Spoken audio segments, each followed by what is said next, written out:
Hello everybody and welcome to our live interview with Johanna Rothman. Before we start, I'd like to introduce our guest. My first contact with Johanna was through one of her books. One morning my colleague called to me and said, "You really have to read this. This is somebody who gets it." What he meant by it was how to scale Agile to the program level in a pragmatic and effective way. And this was Johanna's book, Agile and Lean Program Management, Scaling Collaboration Across the Organization. Since then, the book has become a reference in our team, and it's not uncommon when we're discussing scaled Agile topics for somebody to come up with the question, "Hey, what does Johanna say about this?" So it has really become an internal reference. So among her books, her newest book is Create Your Successful Agile Project, Collaborate, Measure, Estimate and Deliver. And we hope it will become a reference manual as Agile and Lean Program Management is for us. So in today's talk, we're going to focus on how to measure progress in Agile programs. So this is a really critical aspect for the success of Agile programs. And one of the best sort of ways of presenting the challenge that I've read was from somebody called Will Hayes from the Software Engineering Institute at Carnegie Mellon University. And he said the challenge is to meet the needs of large-scale program management without violating the environment necessary for self-directed teams to succeed using Agile methods. And it seemed to reach the balance between this aspect of program management that requires an overall view of what's going on and to some extent something that's quite standardized with the self-directed and individual aspect of Agile teams. So my first question to you, Johanna, will be, why is measuring progress in Agile programs so different from other sort of Agile measurements? Well, in some ways, it's not that different. We still want to measure progress. We still want to measure what we think we have delivered against what we had hoped to deliver. But I think one of the big things is that we cannot just take team metrics and expand them, right? So we cannot take, for example, velocity from one team and velocity from another and add them together, right? That's like adding, well, we're both women. I can say this. This is like adding our weights together and dividing by 2 and getting an average weight for an average woman. Sorry, doesn't work. Right? I mean, there's a lot of other stuff about velocity that's kind of crazy. So what you can infer from one team does not expand linearly to other teams. So that's really the issue in programs, that even if one team has a reliable velocity and they understand what they can do and they deliver and they deliver and they deliver, that's not the same as being able to say, what does this other team do? And we have the advantages of Agile programs is the fact that we have empirical measurements. We can measure what people have done and make very small predictions about what they can do. The metrics at a team level, do they have the same aims as at the program level, or how do they articulate? So this is the really interesting thing. A lot of us, for example, use burn-ups and burn-downs for a team for velocity as an example. And even if you didn't do story points, even if you do a burn-up and burn-down of features, I mean, I happen to think that that's better. But how do you see the overall progress of a program? Back in the 80s, I hesitate to say this, but yes, back in the 80s, when I used a feature-driven development form of lifecycle, it was actually called stage delivery, we could see progress every month because everybody delivered into the program every month, but it was uneven. Now, if you will allow me, maybe I can show one of the metrics that I happen to really like. You can see measure features, not velocity. Right. So the interesting thing about measuring features is that even if teams complete features at a regular pace, they might not complete them across the entire feature set. And especially in a program, I have found that sometimes you want more in places, sometimes you want less, and the rate of arrival for features is not even across the program. So I happen to really like looking at what the features are. And so if you look at every individual team might be doing exactly what they wanted to do. But because we have these different, sometimes the product owners add more features. Sometimes they actually take features away. Okay, that's not very common, but sometimes they do. And because you have this uneven arrival and departure of features, even if every single team is doing exactly what they thought, it's not what we had thought at the beginning of the program. So in a project, we might have something like this, but it's smaller. And then you think about how many feature sets are we doing? How many teams do we have? If you have a program of 40 teams, oh my goodness, you cannot do one of these for every single team and understand what they're doing. You have to increase the totality of everything and really look at everything together. So you mentioned here specifically that measure features, not velocity. But we see a lot of temptation sometimes to just say, what's the average velocity of our program? Why is that team's velocity not matching that other? Can you give us a sort of a more detailed idea of why consolidating velocity at the program level is such a bad idea? Sure, it would be my pleasure. So when you drive somewhere, you guys think in kilometers because you're from Europe, right? And I think in miles because I'm from the US. Now, we actually have a translation of miles to kilometers. We understand what the fixed length is of a mile and the fixed length is of a kilometer. We don't understand that for story points. We don't, right? And features are of uneven sizes. So because we have this intuitive idea that velocity is a standard measure, but that's not how we're using it in Agile projects and programs. So because we're not using it that way, that makes everything that relies on velocity suspect. Any given two teams have a personal velocity. They don't have a global velocity. We cannot translate your team's velocity of either X stories or Y story points because it doesn't really matter to my team's A stories and B story points. There's no common denominator. So one thing I happen to like is looking at the product backlog burn-up chart instead of looking at velocity.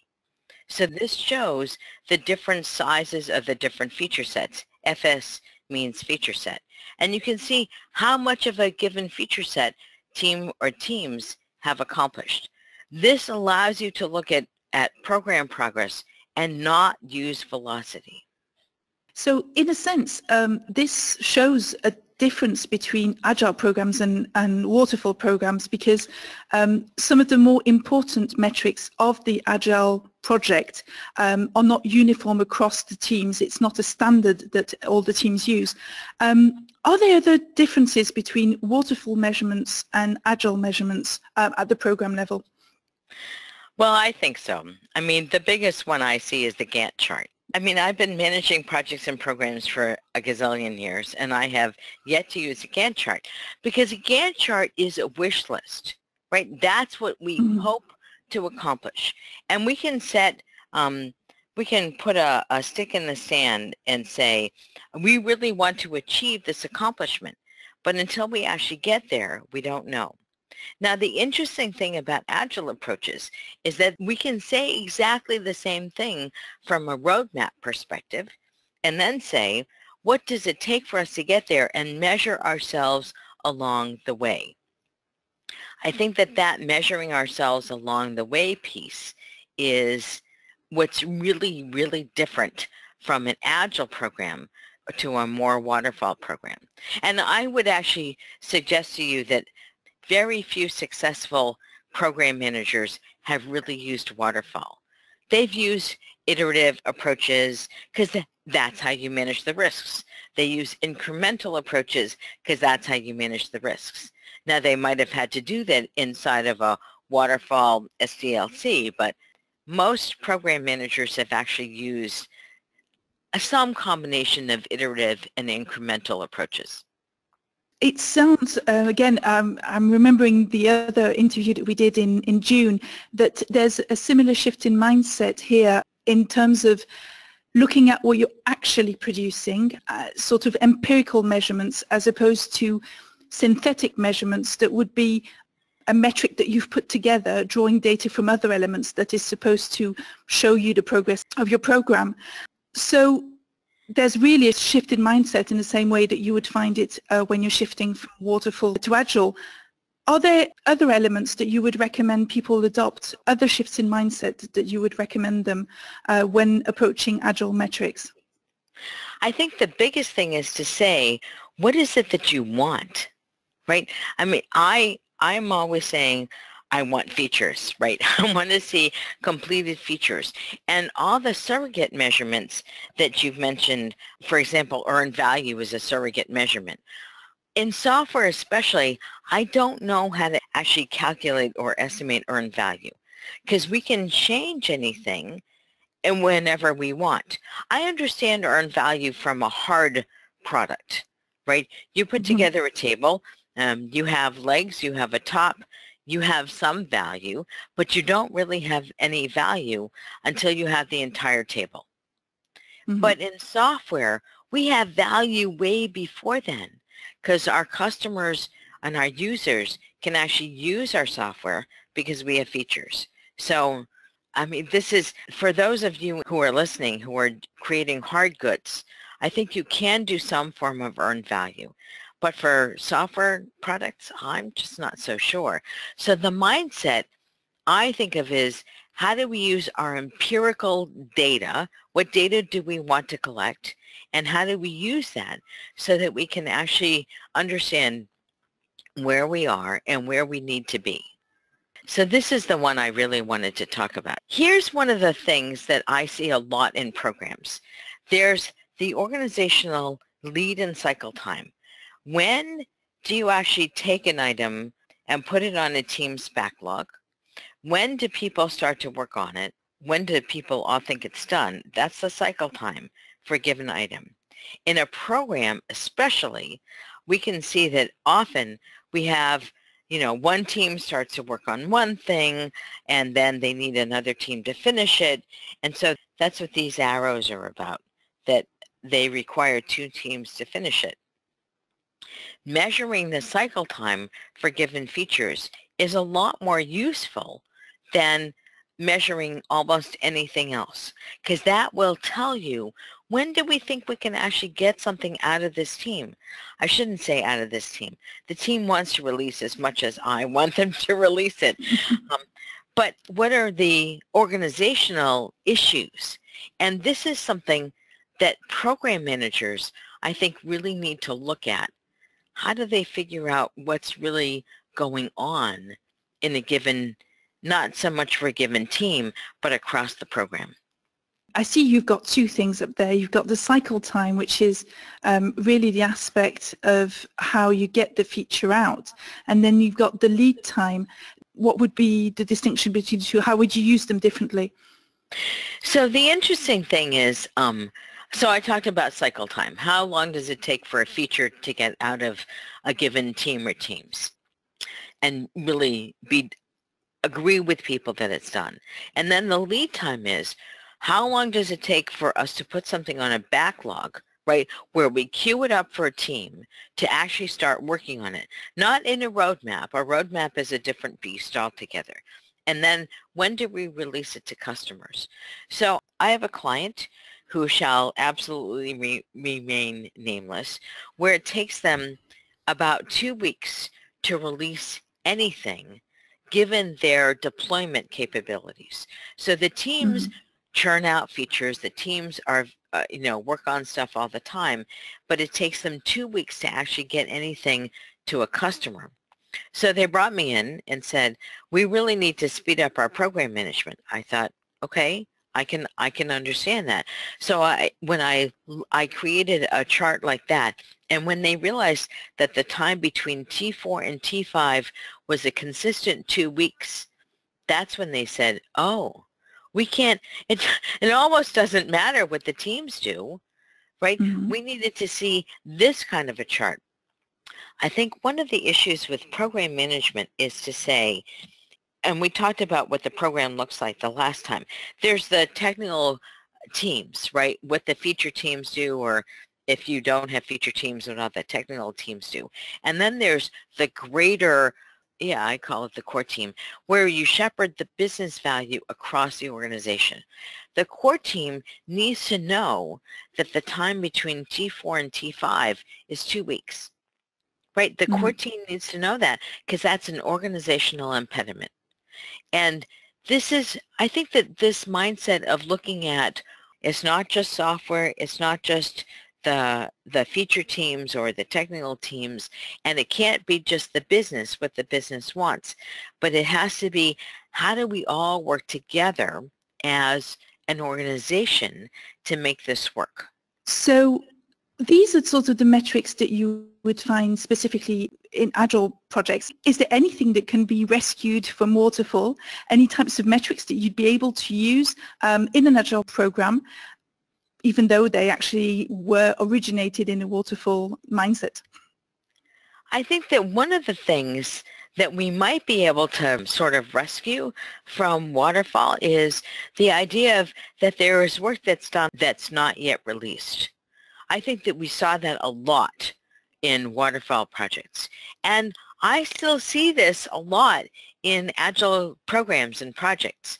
So I think understanding what have we done, right? What's waiting for release? This is in the form of a board as opposed to anything else, because I happen to think that the board is more transparent than numbers for something like this. But yes, I would look at this, and I would definitely look at defect metrics. But I think it's really important to say, what kind of defects are we creating? How many are we closing? What's the story with our defects, right? Defect escape rates, all that stuff. That's exactly the same from the Waterfall approach. And I believe I have some other stuff here. Yeah, the run rate. So we actually know how to calculate the cost, at least of a software program, because software programs almost never have capital expenses. They have operational expenses. So we know the run rate of the teams. And often our managers want to know, how much are we spending? So we can tell them, right? We know what each team costs. So we can absolutely tell them what the cost is for a given program. So I think that there's that. And then there's a whole bunch of product performance, anything you use to build your software product, right? All of those measurements are exactly the same from the Waterfall perspective as they are from the Agile perspective, because we're talking about the product and we're talking about how long it takes for us to re-release and all that stuff. So I think in that sense, the product kinds of measurements are exactly the same from the Waterfall programs as they are for the Agile programs. In the last interview, we spent some time talking about why the concept of a product was important, and the role that it played in Agile programs. Can I cheat a little bit and ask you to tell us a bit about that? Oh, sure.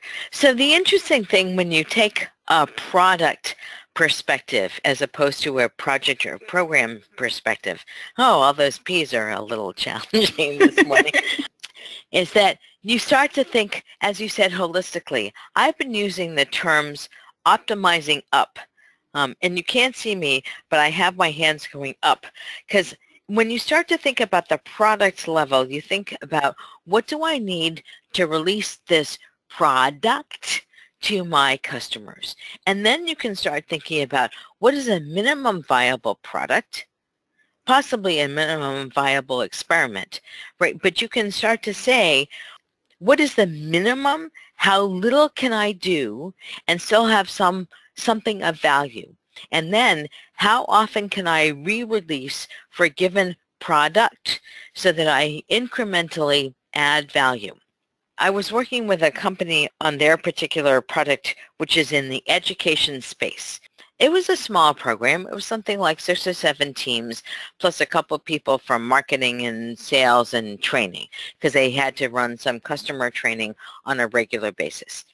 And they had thought that because the grades component, right, the grades part of the product, could not change during a semester, that they could not change anything in the product during a semester. But if you actually figure out how to take a product perspective and say, how can we release this as different little products, right, kind of layered products on top of a platform, so you don't actually have to write the platform as a platform. You can write the platform as you do these layered products. If you think of grades as a layered product, if you think of homework as a layered product, and these are verticals on top of this platform, then you can say, how often can we release every single piece here and have it make sense for our customers? So when you start to think about a platform and layered products, you say, oh, okay, so we cannot release grades during a semester, but we can release homework, we can release alumni, we can release all the other, I don't remember anymore what the different pieces were, but all of those different things, as long as we were not releasing grades, we could release that. And that came from thinking of it as a product, not as a project or a program. What's really interesting is that there is a true injection of meaning in the way that you think about something as a product, but also what I can see in everything that you've been saying is that there's really a focus on what the meaning of the measurement is and what you can do with it. Yes, absolutely. Speaking of meanings, different people on the program will have different perspectives. How can you reconcile what the management cares about and what the team cares about? This is a really tough one, because what managers often care about is meeting the roadmap targets, right? So you have a roadmap, and managers love quarter-by-quarter roadmaps. But I understand why they love them, because they want to be able to predict just a little bit and plan out just enough so that they can have conversations with their customers, with potential buyers. I mean, I understand management's perspective on the quarter by quarter. The problem is the quarter by quarter roadmap is a wish list. It looks really nice, but it's a wish list. And the team really cares about, what do I need to do now that I can deliver? So the management is looking at the very big picture. I have my hands going over my head like the clouds, right? So the big picture. And the team is focused on what they have to do now. It's their backlog, and it does not matter if you're working in iterations or flow. It's the backlog now so that they can produce value on a regular basis. And the way I reconcile that is to have managers come to demos as often as possible. So part of that means I really want the teams to be able to release, at least internally, at least once a month. Now, I suspect that many of you in the audience are actually saying, once a month, oh, Johanna, I release every week or every day multiple times. Great. That's terrific. But what I have seen in a number of my clients who are trying to use Agile and Lean program management is that they are not yet releasing that often.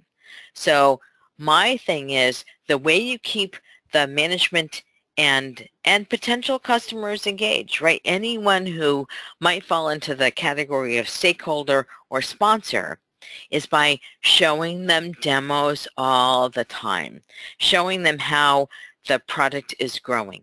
And this has to be a product-based demo, not I changed that screen over there, right? Because, well, I changed that screen over there is very interesting to the team.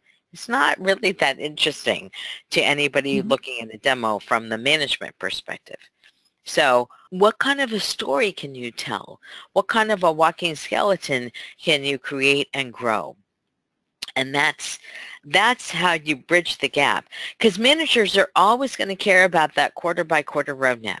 They're always going to care about the big picture, because the big picture helps them plan for when will we get revenue, when should we add more people. I mean, managers have a fiduciary responsibility to the entire organization. So let's help them by keeping them engaged and helping them see what's really actually happening here. Because there's another aspect in what you've just said, that metrics as used by management is often perceived as becoming a target. Can you prevent that? Is it something that you can avoid? Yes and no. So if you insist on measuring story points and reporting on story points, they will absolutely be used as a target. There is no question about it. People will say, well, that team did 37 story points. Surely you can do 45. I mean, that's just a ridiculous thing to say. I was going to say stupid, but maybe it's not stupid. Maybe the problem is people don't understand what story points are. So that's why I say measure features, because people tend to understand that features are different sizes and different complexities. And so even if a team can do on a regular basis 3 features a week, right, I would like 5, but even if they can only do 3, then at least managers know that they can depend on that team to keep producing roughly 3 features a week. That's the cycle time. That's where cycle time is really helpful. So managers might not understand cycle time, but they understand intuitively what cycle time buys them. And the interesting thing about using targets is that targets are so easy to game, right? So if you use story points as a target, we know what teams will do. Teams will say, oh, we'll just double all the points on every story. We can make that target, no problem. So it's really important to say, what are you measuring? Are you attempting to measure what you want? Right? So if we are measuring features and we want features, we are less likely to game that because people can see we have features. And if we measure product performance, because we want to make sure we have the speed or the performance or the reliability or the security in some way, that's something that we want. So we have to make sure we don't have surrogate measurements. Anything that's not a direct measurement that we want is a surrogate measurement. And so we really need to say, how do we avoid surrogate measurements and keep the measurements that we really want? So there's really this aspect of measure what you want to see more of, measure also what you want to see less of. Well, yes, because if you measure defects and the arrival rate and the close rate, you want to increase the close rate and decrease the arrival rate. It's all about what you want to see. And when you start measuring this stuff over time, now you don't have a point measurement. You have trends. Trends you can do something about, right? Point measurements are interesting, but not all that helpful. What would be the horizon that you would measure these things for? Because point measurements by definition are like photography that's taken at a particular moment in time. Trends are over a long period of time, but does it actually make sense to have really long periods in Agile? Well, because of the self-organizing natures of teams, things tend to change quite quickly. In my experience, even in programs, people don't do enough retrospectives. And my experience is that if you look at trends over the entire program, people can actually say, oh, we made a change over here. And then even a month later or 2 months later, this is when we started to see the effect of it. So I look at defect escape rates often, right? Because I want to know, are defects escaping into our customer base? Because I don't really want that. I want to make sure we prevent defects. And if the team say, well, we started to work differently with, say, either BDD, behavior-driven development, or TDD, test-driven development here, you might not even see the effects for a couple of months. So I do want to take the long-term view and make sure that I'm still measuring what I want more of, and yes, what I want less of, to see if I've lessened it, and then to say, can we trace any of this back to any changes that we made? So I really like the long-term trends. Now, can you take trends from one program to another? If the same teams are working on the next release for the product and it's still another program, right? It's an ongoing program where we have another release. I think you can, and I think then you have to say, when do we re-baseline, right? Is 2 years of data at least a year too much? Possibly. So let's think about that. But I think if you really had 2 years of data, it might show you some very interesting ideas about your process and your product. This brings us to another aspect of metrics, which is their visibility. How important is it for the metrics to be visible and available to everybody on the team? What would be your recommendations regarding this particular aspect? So I really like metrics on a board where people gather, right? So I'm big on paper. You've read my stuff, right? So I really like paper. I really like building team-based measurements. If you do stand-ups at the stand-up, and if not, then you do them on a fairly regular basis. And for program measurements, I want to have a program manager put the metrics in the hallway on a board so everybody walking by can see it. Now, if you have a geographically distributed program, post them online, but there is nothing like walking past a board with a product backlog burn-up chart. When you put something like this up and you raise that bar every so often, and for every milestone or iteration or whatever it is you want, people feel like they've really accomplished something. So why not put something up there like this, right? Show the value of what people are doing and make it as public as possible. Because actually this chart seems like the sort of chart that it would be also really useful to explain what the program is about to people who are not in the program. And I'm thinking of those in the attendees who work in setups where the program office or the people controlling the program are not side by side with the teams or within the same entity, such as in aerospace and defense or government programs. What would you recommend in terms of communicating this outside of the team and trying to show people who are not involved with the program? I think that depends on how much transparency you have and you're comfortable having with your customers and with the people who are buying the program. So if you're in defense and you're contracting through an organization, I would expect that you would want to show that organization your progress in some form. And this might be a really good way to show it. So as opposed to the feature chart, which is the first one I showed, I'm not sure that that's so useful. But the product backlog burnup, I think, can be very useful. And I'm not sure how much transparency is right for any given program. I think that this is all about your relationship with your sponsor and your stakeholders. I would also, I always advocate for more transparency, but you have to know whether or not that fits for you. To summarize a little bit, if there was only 5 metrics that you could use for a program, which ones would be the ones you recommend? So the first one I recommend is, of course, the combination burn up and burn down, where you get to see everything. I want to see, and I just count these. I don't try and say, oh, this one is really complex and will take 3 weeks, and this one is a one-day thing. I just count, but it's a sheer count of features.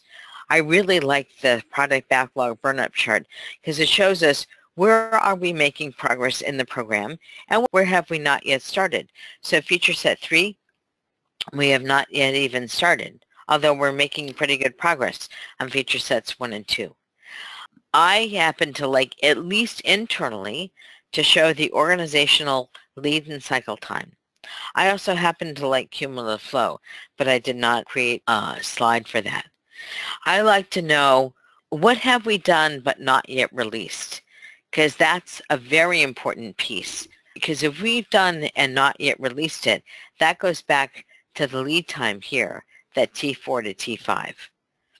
And then I almost always like performance measurements of some sort. But I have seen that many products need a particular performance or security. We used to call these the ILITs. And so the ILITs in requirements are what's really, really important here. And if you're worried about others, Alexandra said I could show you this slide. So I'm happy to take emails from anybody at any time and answer any questions you have about metrics. Walt, it's time to wrap up our interview. Thank you very much for sharing your insights about measuring progress in Agile programs. I'll just shamelessly plug your last book. The title is Create Your Successful Agile Project, Collaborate, Measure, Estimate and Deliver, and it is in beta and available through your website. So I hope you enjoyed this interview. We look forward to seeing you again at another of our events and wish you all a wonderful day.